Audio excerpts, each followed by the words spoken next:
फूलों की घाटी में हुए डिसअपॉइंटमेंट्स में से एक डिसअपॉइंटमेंट ये भी था कि हमको फूलों की घाटी के बीचों बीच भी कॉल आ रहे थे।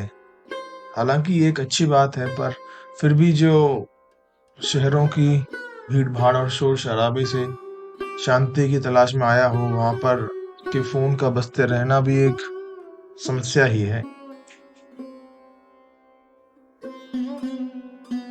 खुलना से गोविंद घाट पहुंचने के बाद हमने बिना समय व्यर्थ किए तुरंत अपनी गाड़ी में बैठकर बद्री विशाल जी की तरफ जाने का अपना सफर जारी किया।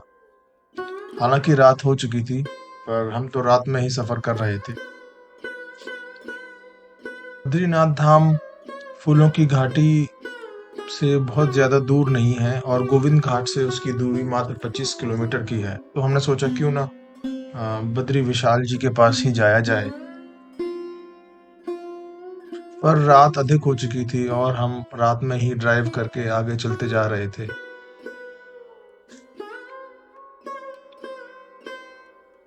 बद्री विशाल जी का रास्ता देखकर मैं दंग रह गया, क्योंकि वहां पर इतने चौड़े चौड़े रोड थे मानो हम दिल्ली में हो। ऐसा तो सोचना भी मुश्किल है कि पहाड़ों पर भी इतने चौड़े रोड बनाए जा सकते हैं। फिर भी इसी तरह ये रोड बनाए गए होंगे।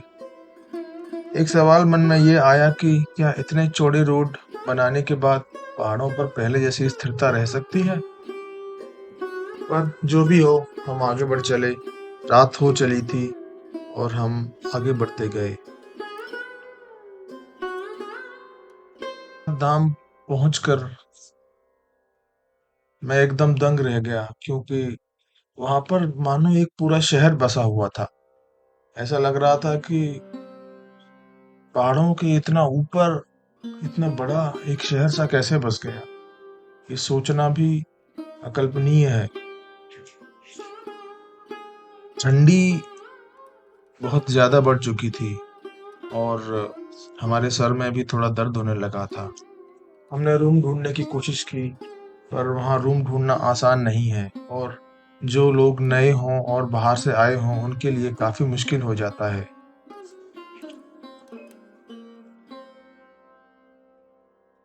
इतने बड़े उस शहर जैसी जगह पर एक सही जगह रुकने के लिए ढूंढना, जो आपसे सही दाम लेता हो और आपको सही सर्विस भी देता हो, ये काफी बड़ा चैलेंज है।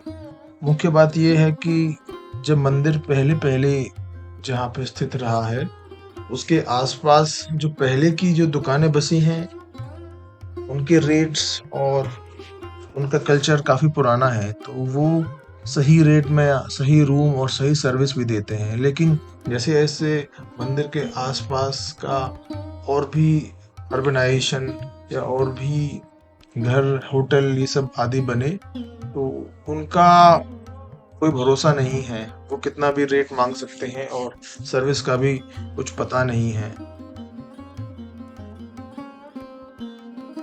जो पुराने होटल वाले हैं उनके काफी लिंक्स भी हैं और वो बहुत समय से सर्विस प्रदान कर रहे हैं और उनके मन में एक श्रद्धा का भी भाव मैंने देखा और अ,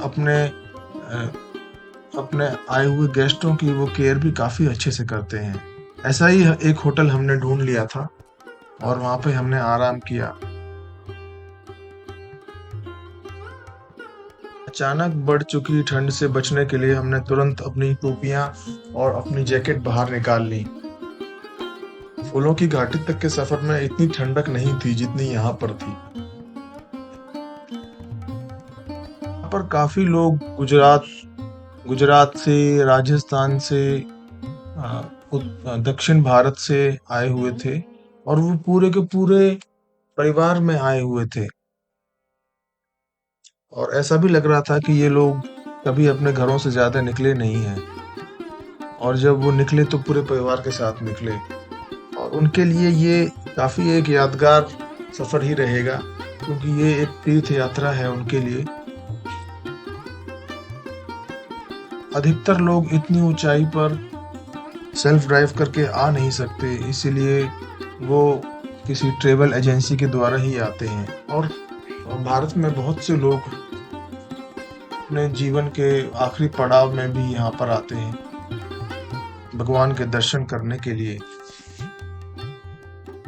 ये लोग पूरी तरह तैयार होकर आए थे, उसी तरह के कपड़े, उसी तरह का खान-पान, उसी तरह की बातें, आपस में मिलकर बैठकर ग्रुप में बातें कर रहे थे, भगवान के बारे में अपने किस्से सुन रहे थे। देखकर काफ़ी अच्छा लगा। ये भी एहसास हुआ कि इस तरह के विशाल मंदिर में, जहाँ पर इतनी मान्यता है, लोगों को बस यूं ही नहीं पहुंच जाना चाहिए। वहां जाने से पहले मन बनाना चाहिए। पहले अंदर से आप तैयार होएं, मन में आपके भक्ति हो, फिर आप यहाँ पर जाएं, तब उसका फल और उसका मजा अलग ही होगा। बस एडवेंचर के नाम पर कहीं भी पहुंच जाना ये ठीक नहीं, खासकर इस जगह पर जहाँ पर कई लोगों की श्रद्धाएं और मान्यताएं जुड़ी हों। यहाँ पर आने से पहले पहले अपने आप को पूरी तरह तैयार कीजिए, अपने मन को अंदर से एकाग्र कीजिए, उसके बाद यह सफर कीजिए। मेरा तो यही मानना है। दक्षिण भारत से आए लोगों की श्रद्धा देखकर मन में बड़ा अच्छा अनुभव हुआ कि ये लोग हैं, इनके मन में कितनी श्रद्धा है, जो पूरी तरह अपने पारंपरिक वस्त्र पहनकर पूजा करने के लिए आए हैं। और एक हम हैं जो किसी भी तरह बस चले आए हैं। हमारे आने का यहाँ पर बहुत ज़्यादा महत्व नहीं है, महत्व उनका है जो यहाँ पर भक्ति के लिए आए हैं। अगर कोई ये समझता है कि बस किसी भी तरह मंदिर पहुंच गए और चमत्कार हो जाएगा और सब कुछ मिल जाएगा उन्हें, तो ये गलत है। भक्ति की भी एक काफ़ी लंबी एक समय लगता है जिसमें व्यक्ति भक्ति करता है, मन को एकाग्र करता है, और एक काफ़ी लंबे समय के एक जीवन भर की भक्ति के बाद वो इस स्तर तक पहुंचता है कि वो ऐसे महान मंदिरों में जाकर कुछ लाभ कर सके। यह नहीं कि बस भक्ति की नहीं और चल पड़े महान मंदिरों की तरफ और वहां जाके फिर बोलें कि यहाँ तो कुछ है ही नहीं। यहाँ पर मैंने एक और फैसला लिया कि कोशिश यही रहेगी कि आगे कभी भी किसी ऐसे चर्चित या विशाल मंदिर में या मान्यता प्राप्त मंदिर में जाने से पहले अपने मन को एकाग्र और भक्तिमय करके ही वहां पे जाएं, वरना वहां पे जाना हमारी विजिट को विफल कर देता है। अगर हमारे घूमने जाने का कारण कुछ और हो, मंदिर जाना ना हो, और हम ऐसे ही मंदिर पहुंच जाएं, तो बात कुछ अलग रहती है। हमको एकदम फोकस्ड होकर मंदिरों में जाना चाहिए, ऐसा मेरे को वहां पे अनुभव हुआ। वहां पे आए हुए लोगों को देखकर, जो काफी वृद्ध थे, जिनको चलने में समस्या थी, उठने बैठने में समस्या थी, लेकिन वो भगवान के दर्शन के लिए आए हुए थे। यह भक्ति की शक्ति ही है जो उनको यहाँ तक खींच लाई। खैर, जो भी हो, रात में खाना खाकर उस एक अकल्पनीय जगह पर जहाँ पे हमने रूम लिया था, हम रात को सो गए और सुबह उठकर हमें भगवान बद्रीनाथ जी के दर्शन करने जाना था। उस समय मैंने ये नहीं सोचा था कि मैं कभी वीडियो बनाऊंगा, इसीलिए मैंने कई सारे महत्वपूर्ण अवसरों पर फोटो और वीडियो नहीं बनाया।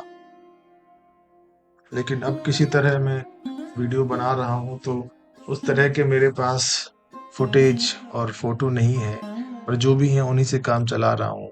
बहुत से वीडियो मेरे पास पोर्ट्रेट मोड में है, तो वो वीडियो में ठीक से एम्बेड नहीं हो पा रहे, तो उनका एक अलग ही वीडियो बना दूंगा मैं। फिलहाल तो इसी से काम चलाता हूँ। सुबह उठकर हम लोग जल्दी ही नहा लिए और चल पड़े बद्री विशाल जी के मंदिर की तरफ। हम लोग भी भक्ति में हो ही चुके थे जितना हो सकते थे, और मंदिर काफी ज्यादा दूर नहीं था। हम जल्दी ही मंदिर के एंट्रेंस तक पहुंच गए। वहां पर व्यवस्था काफी अच्छी थी। वहाँ हो रहे कंस्ट्रक्शन को देखकर आंखें फटी की फटी रह गई। इतने बड़े लेवल पर कंस्ट्रक्शन यहाँ ऐसे इलाके में होना एक साधारण कार्य नहीं है। इसमें बहुत से संसाधनों की जरूरत पड़ती है जो यहाँ पर लगाए जा रहे थे।